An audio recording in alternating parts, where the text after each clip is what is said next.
She was being given away by a family who didn't know what else to do. Her legs didn't work right, and no one could figure out why. She couldn't walk, and most people had already turned their backs on her. The woman who brought her had small children, and despite being in pain, the dog was calm, gentle, and kind with them. There was something in her eyes, like a quiet, desperate plea. A look that said, "Help me. I'll try. Just give me a chance." Her name was Lily. She was picked up by a volunteer from the National Great Pyrenees Rescue, who drove all the way to Tampa just for her. At first glance, her condition seemed overwhelming. Her legs dragged behind her, and her movements were awkward. When she was brought home, the first reaction was shock. Her legs looked completely twisted, and it wasn't clear what could be done. It seemed like too much to handle, but Lily was calm, patient, and loving. A visit to the vet finally gave a name to her struggle: bilateral luxating patellas. Both of her kneecaps were out of place and wouldn't go back in. This condition is often genetic. Puppies are born with it, but the signs don't show until they start growing. Then the pain begins. And Lily had been living with it for too long. An orthopedic specialist was brought in to help. He carefully studied her legs and made a plan. There was no guarantee that the surgeries would work, but it was her only chance to live a normal life. The first operation was scheduled, a full knee reconstruction. Lily had to go through 6 long months of recovery. Every day, she had to be carried from room to room,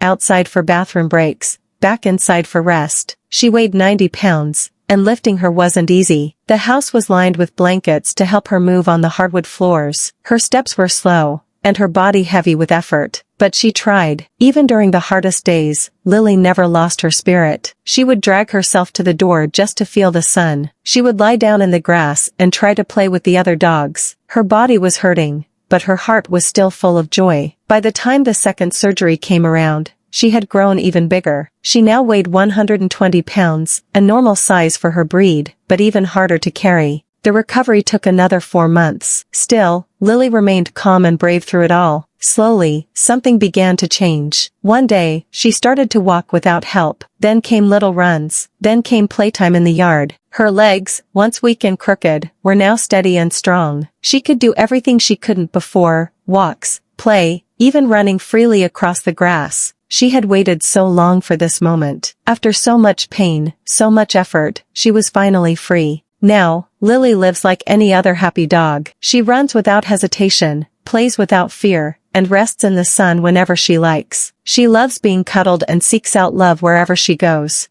After everything she endured, she never let the pain change her sweet nature. Some might have looked at her and seen a burden, but what she really was a soul worth fighting for. And now, she has the life she always deserved. A life full of warmth, kindness, and the simple joy of walking on her own 4 feet.